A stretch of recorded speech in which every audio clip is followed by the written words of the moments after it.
The wind howls through the empty moors of Scotland. A man walks alone, his coat soaked by the endless rain. His eyes, tired yet burning with purpose, search the horizon not for treasure, not for glory, but for the one soul who made him believe in miracles. For years, Henry has chased shadows across time itself, following whispers of a woman lost between centuries. Her name is Craigh Fraser. And now, after everything, after blood, pain, and heartbreak, he's closer than ever. But finding her won't just change his world. It might change the course of history once again. The story begins in silence, the kind that only the Highlands can hold. The mist curls around the hills like memory itself, heavy and alive. Henry stands on the edge of an old battlefield, where the grass grows over forgotten graves. The air still smells of smoke, though the fires burned out long ago. In his hands he holds a single letter, yellowed, fragile, sealed with a faint mark he knows too well. It's Claire's handwriting. The letter came to him in the most mysterious way left inside. It's an ancient book in a small village library. The ink had faded, but the words still carried her warmth. She wrote of healing, of love, of time's cruel tricks. "If you ever find this," the letter said, "then maybe time has not beaten us yet." Henry read those words again and again, his heart pounding harder each time. Could she really be out there? Could she still be alive? He looked out at the hills and imagined her, the way she smiled when she talked about hope. The way she refused to give up, even when the world told her to stop. Every memory of her kept him moving, one step after another, through storms and sleepless nights. He'd lost friends, he'd lost faith, but never the belief that somewhere, somehow, Craigh was waiting. As the camera pans over Henry's journey, we see glimpses of the places he's been, the ruins of Lallybroch, the echoing stones of Craigh na Dun, the old roads that twist through fog and time. The music rises slowly, a haunting violin theme that feels both sad and alive. The voiceover deepens. Some say time travel is a curse. Others call it a gift. But for Henry, it's a promise, one he'll never break. The wind shifts, and Henry senses something.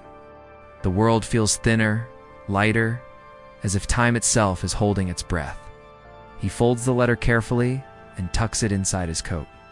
Ahead, the path disappears into fog, but he walks on anyway. Each step feels heavier, but he knows if he stops now, he'll lose her forever. And just as the mist thickens, a soft voice echoes through the wind. Faint, distant, but real. It's a woman's voice. Her voice, Henry. He freezes. His breath catches. For the first time in years, he's not chasing ghosts. He's following her. For years, Henry wandered not through places, but through time itself. His world became a blur of broken clocks and forgotten faces. The world moved forward, yet he stayed behind, trapped between what was real and what he hoped was still waiting for him. The only thing that kept him alive was her voice, the faint echo of Craigh calling his name. Like a dream he couldn't wake from. Every dawn felt the same. Mist over the glen, dew on the grass, the weight of another unanswered day. But still, he searched. He spoke to travelers, healers, and strangers who whispered about a woman who healed soldiers in the 18th century, a woman who knew too much about medicine, too much about the future. Some said she was a witch. Others said she was a saint. Henry only smiled because he knew the truth. She was Craigh Fraser, and she was his reason. The nights were harder. The silence pressed on his chest like stone. He carried her letters close, reading them under the flicker of firelight. Each word was a heartbeat, each line a memory. "Do not let time win," she had written once. "If love is real, it will find its way." He clung to those words when the world felt empty. There were times he almost gave up. When storms tore his maps apart, when history itself seemed to close its doors. But fate, it seemed, was not done with him. One morning, in a quiet village near Inverness, he met an old woman who spoke his name before he could even introduce himself. "You're the one looking for the healer, aren't you?" she asked, her eyes sharp as moonlight. Henry froze. She left something behind, the woman whispered. Reaching into her cloak, from her trembling hands, Henry took a silver ring, small, worn, and carved with the initials CF. The air left his lungs. The ring was warm, as if it had just been held. He closed his eyes, tears rising without permission. Claire's ring. Claire's promise. Proof that she had been here, not in myth, not in memory, but in truth. The camera would show Henry standing in the golden light of dawn, the ring glinting softly in his palm. The music would swell, tender and hopeful. The voiceover would lower. Sometimes love doesn't fade with time. It waits quietly, patiently for those brave enough to chase it. And as Henry looks toward the horizon, his voice, quiet but sure, breaks the silence for the first time. "I'm coming, Claire." And a ring became his compass. Every glint of silver in the sunlight reminded Henry that time hadn't swallowed her completely. Somewhere in the folds of history, Claire had left footprints, not in stone, but in the lives she touched. And now, Henry was tracing those marks like a pilgrim chasing a legend. He began his search in the small villages, where her name had turned into a whisper. They called her the healer of the highlands, a woman who could stitch wounds no man dared to touch, a woman who spoke of remedies not yet discovered. In one village, an old soldier told him that she'd saved his life decades ago, or maybe centuries. He couldn't quite say. "She spoke like she'd seen the future," the man muttered, staring into the fire. And maybe she had. Henry followed the stories one after another through musk-covered ruins, through storm-beaten roads, through memories that felt older than time. Each place held a trace of her, a vial of herbs left behind, a torn page from a journal filled with sketches of herbs and human hearts. He would kneel in the dirt and run his fingers over the ink, as if the paper itself could still hold her warmth. But the deeper he went, the stranger things became. The air shimmered in certain places like heat on stone, but colder. The closer he got to Craigh, the stronger the pull became. The stones. They hummed, low, steady, alive. And somewhere deep inside, Henry knew this was where her story had bent. Where time had split, where love had fought the impossible. One night, as he camped near the stones, he dreamt of her again. Not as a memory, but as if she were standing right there, her eyes full of both sorrow and hope. "You're almost here," she said softly. "But the truth will cost you." He woke with a start, the fire dying, the ring glowing faintly in his palm. He rose at dawn, the mist curling low over the ground, and walked toward the stones. The hum grew louder, echoing through his bones. For the first time he felt afraid, not of dying, but of finding her and realizing she had changed, or worse, that time would take her again. As the voiceover slows, camera would linger on Henry's trembling hand, reaching out toward the ancient stone. The world around him fades into stillness. Only the wind and the heartbeat of the earth remain. The narration deepens. When you chase time, you must be ready to lose yourself, because the past doesn't give up its ghosts easily, especially not the ones we love. Henry touches the stone, and the light swallows him whole. The world doesn't explode when time breaks. It whispers, it shifts. One moment, Henry was standing in the chill of dawn, the next. He was breathing air that felt older, heavier, full of the scent of burning peat and wild heather. The hum of the stones was gone, replaced by silence. Not the silence of loneliness, but of a world untouched by his own time. He had crossed.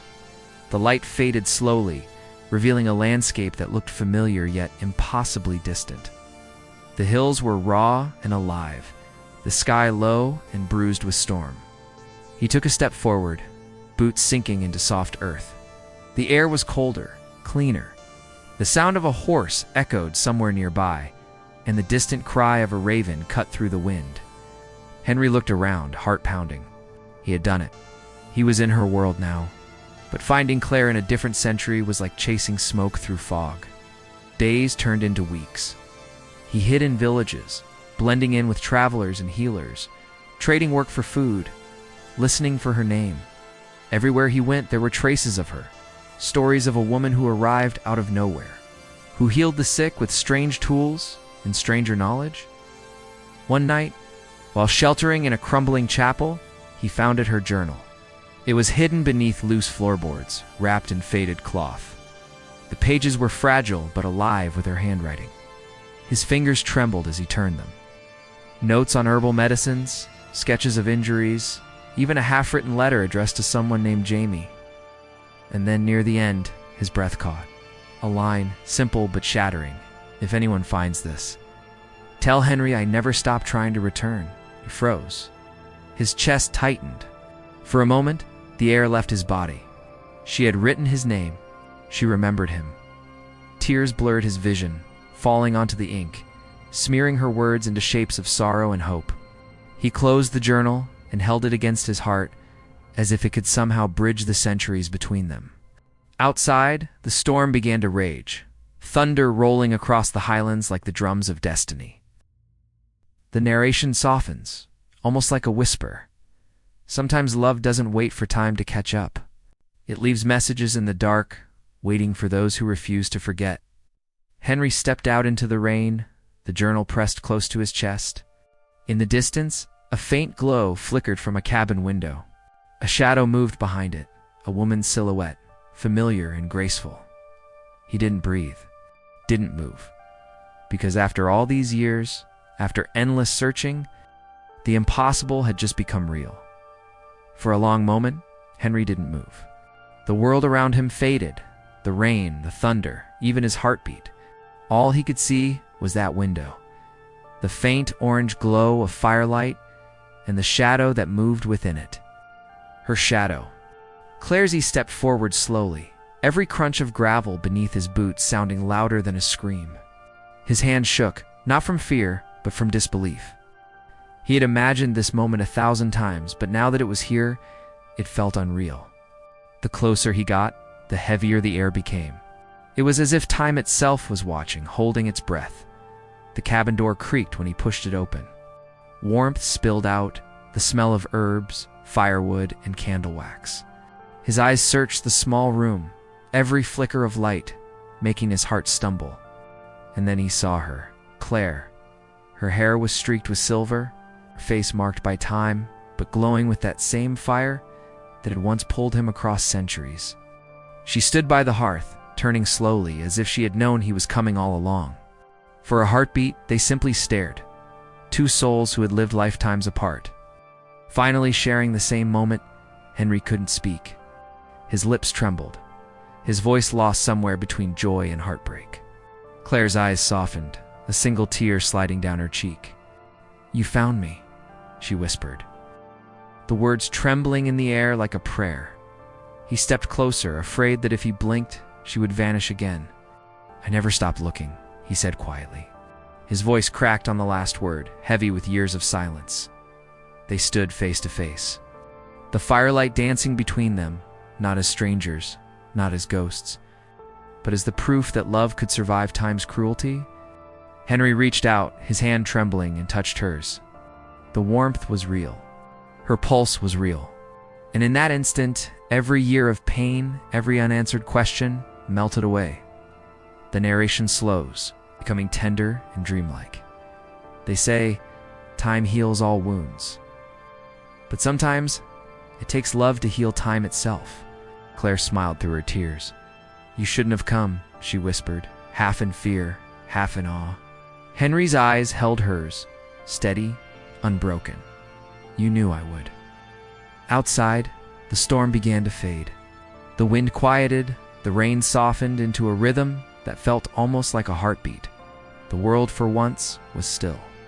The camera would pull back, showing the cabin from afar to silhouettes framed by firelight in the window, holding each other as if afraid to let go, and in the soft echo of the narrator's voice, across lifetimes and centuries, through the cracks of time and fate, Henry finally found Craigh. The night held its breath around them. The storm had gone quiet, leaving behind only the soft crackle of fire and the sound of their hearts catching up with the moment. For the first time, Henry allowed himself to breathe, truly breathe, knowing she was real, alive, standing before him. But even as joy filled his chest, A strange unease stirred beneath it, something cold and heavy that whispered of consequences. Craigh felt it too. Her smile faded as she studied his face, as if searching for the words time itself refused to give her. "Henry," she began softly, her hand trembling in his. "You shouldn't have crossed," he frowned, his brow furrowing in confusion. "I had to. I couldn't leave you in the past." She turned away, the light from the fire flickering across her features. "You don't understand," she said quietly. "Time doesn't give without taking something in return. You came through the stones, but they don't open for free." Henry took a step closer, his voice thick with disbelief. "I don't care what it costs. I found you." But Craigh shook her head. "It's not just you, Henry. Every change we make, every crossing shifts something. The past, the future, they bleed into each other." Her eyes glistened with tears. "And now that you're here, something or someone must be lost to balance it." The words hung in the air like a curse. The fire crackled louder, almost angrily, as if the world itself had heard her warning. Henry's breath quickened. "Then let it be me," he said. "Let it take me, not you." Craigh turned to him, pain and love colliding in her eyes. "You don't get to choose. Time does." A gust of wind burst through the cracks of the cabin walls, snuffing out one of the candles. The room dimmed. Shadows stretched long and trembling across the floor. The air began to hum that same sound Henry had heard at the stones. Low and dangerous, the narrator's voice deepens, the tone shifting from warmth to tension. Love had brought him through time. But love could not stop time from collecting its debt. Craigh clutched his hands tightly. "We have to go," she whispered urgently, "before it's too late." Henry's eyes darted toward the window. Outside, the mist had returned thicker, swirling, alive. Shapes moved within it, human but hollow, flickering like memories trying to form. The hum grew louder. He turned back to Craigh, heart pounding. "What's happening?" Her voice broke. "Time is trying to take you back."